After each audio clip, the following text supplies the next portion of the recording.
And take them down en route towards that A site. Man, that is just insane and soul-crushing, no less. And now Cloud9, 3 rounds to lead. I don't even know where to begin with that round. It is just so tough that the second that rotation comes through is the second that FNS invests the ult. I was about to praise Optic because it feels like the strength of this comp. They've been trying to go for these early fights. I think against a setup like Cloud9, your value is in the retake. It's in playing the late round. Double flash, Victor can create so much space off his utility and just off being able to straight up sprint on in and combine that with the relay bolts.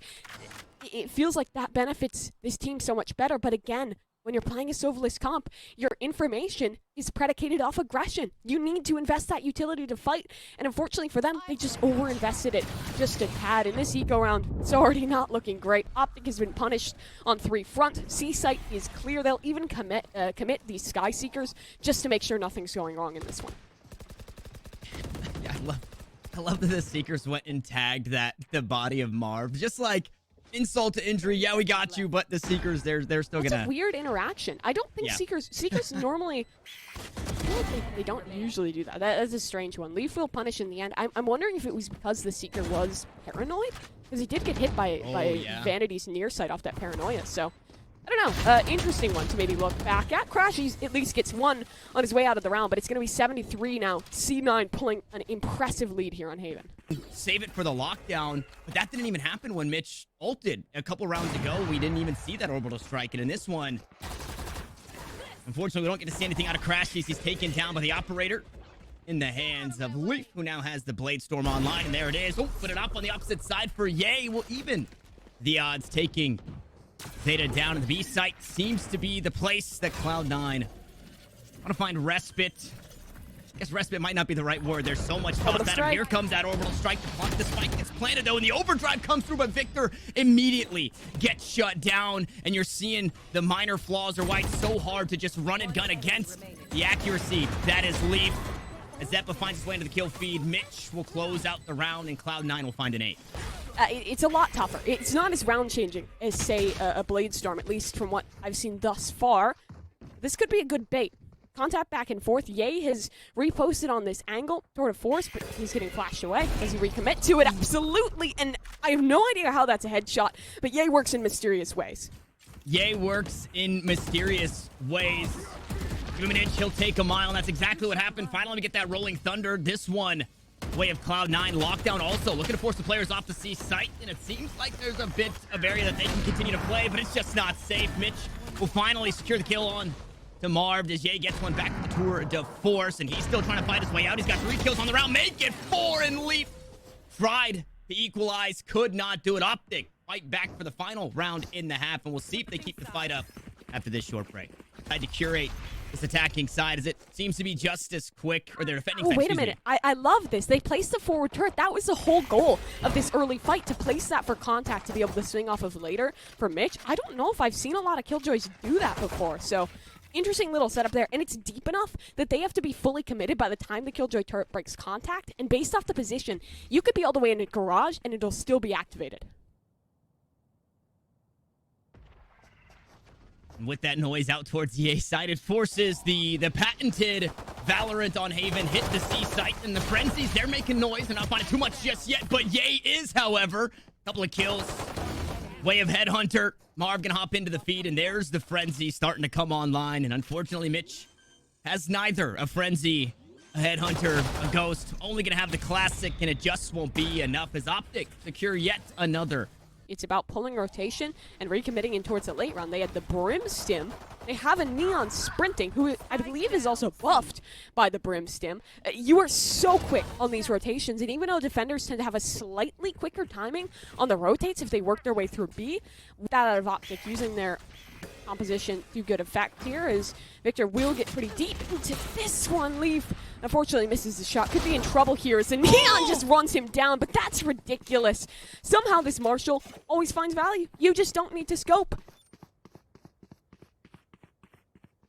It's impressive to one-tap somebody when you're stunned with the Vandal, but to do it on a sliding Neon with the Marshall, Leaf is a madman. Now, unfortunately, that's not enough to win the round. There's still 4 alive on the side of Optic, and they've got the better weaponry, no doubt. But it's a good start and a good way to slow things down once more. I also like that fault line, right? It's different than the one from A-Link just going into lobby, because we've seen that Victor can get past that. So they mix it up. They throw it out from A shorter A sewers area, a little bit diagonal, and Victor was actually tagged up by it. Slowed down that push quite a bit. Had to find shelter in the cubby, and lots of noise out towards C this time, but it's the inverse of what we saw in the previous round.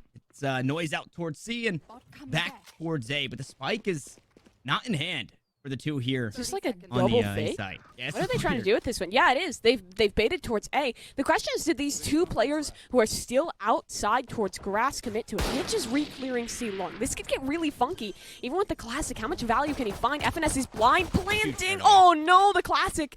Not enough to finish the job. Now 10 seconds left. Plenty of time for the defuse. And Mitch in a bit of trouble. He needs to get away. He needs to find the timing on this one, and he does. But just on the other side of that smoke, Marv picks up a double. Yeah, Zepp is able to trade out the kill there, but in the 2v2, the weaponry just might be too much. Both players of Optic out towards long. Flash the information. Zepp to hop back onto the spike. 100 HP, but no shields. Now he's only got one more to worry about, and it's the low HP. Yeah, another tap onto the spike. With 15 rounds, they go around, and it's Zeppa to close it out. 3 kills on the round, and again, it's the C9 factor where there's a will, there's a way, and they find it here. I think the pivotal moment was Mitch, right? He got a little suspicious of this play. He's like, wait a minute. We've had sight for a good 5 seconds. We haven't even heard the spike get tapped. Something could be going on here. And he commits to flanking back towards C. Delays enough that that playthrough spawn can be effective. Slim, Spectre's light armor. It's another early fight towards this A lobby. And this time, Victor actually got past it. It was the combat stim plus the sprint to get that deep so early on. But for what? Unfortunately, for the denial of that short control again, right? Because the thing is that they don't get any kills off it or anything.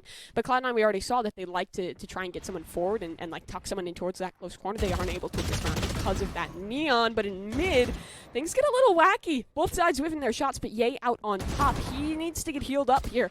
And Will, as the dash is forced out of Leaf. It seems like that regrowth came at just the perfect time. Able to keep Ye alive. He kind of healing through the damage that he was taking there. And good on Leaf to get out of dodge before he received too much damage. But now we finally get some of that value that Victor's hoping for. And there it is, up close and personal with the Spectre. Should be able to find himself an upgrade, an Optic. Looking to grab themselves a free A site. A couple of sky smokes will stop the defense from pushing in for now. And Zeppa just going to wait for the team. We'll see what the call is. 1 kill away from the Seekers. Has a Trailblazer to work with, but it looks like they just want to hang on to their weapons. Yeah, they do. That's the right call here. Look how much money is left in the bank account. 650, 400, a grand. Probably not enough to reinvest in towards the next round if you do end up losing this one on through. So they make the safe play, but Victor, okay, almost dies to a turret. All good. He can run away and survives on through in towards the next. But yeah, I want to talk about how Optic were able to switch that around, because you see the denial of that early sewers and short control means that Leaf has to push for a reclear in towards the mid round, and no one was with him. They were very starved of information. There was a man down, so you can't really commit your Sky or your Breach to help him out in that. He had to make the play alone, and unfortunately for him, loses the 1v1. That's the call for Optic to re-hit this A site, and they do so pretty much flawlessly. To a pretty well-suited Cloud9 in way of Arsenal, and the turret this time actually going to be used out towards long. Quick for information, Marv just around the corner, cues up the sky smokes, and all 5 still here. Nobody lurking just yet for Optic. See how quick they decide to hit this one, and what do they have to work with? No ults. Just the util that they have in their hands, and just about 1 minute and 15 on the clock. And just about. Cutting Noise is going to re-exec out towards A. This is what having that chamber allows you, because you can lock down your flanks with very minimal investment. Ye's even in a position where he could TP back towards that extremity if he'd like to. I think he's sitting on top of a second rendezvous up atop that box. That's how he's got there to begin with. But besides all that, this one's going to be fast. The flash is raining and already for Optic. Yep, the fast lane out to push on in. Zeppa going to find the first, but Victor's there to trade it back, and Victor picking up 2. FNS squeezes in his way on through into the kill feed, and the numbers slowly starting to dwindle down for the side of Cloud9. They weren't ready to answer for the push, and maybe they weren't ready for 5 players to be storming their way onto the site. And now it's Leaf up in hand, high ground inside heaven, and Vanity just on the outside, but he's wary. It's not a site that can be retaken very easily. One more kill will find him. The knives. Has to worry about the player underneath, though. And this is a scary spot. FNS still holding short. There's two down below. Oh my god, the paranoia is perfect, but FNS does enough. He sits down Vanity. Very scary for Optic, because if they commit to 2 different targets there's a dash available for Leaf. Winnable situation. But regardless, let's talk about the success points, and that's just this ridiculous layering of utility on the initial execute. Your Neon runs on in,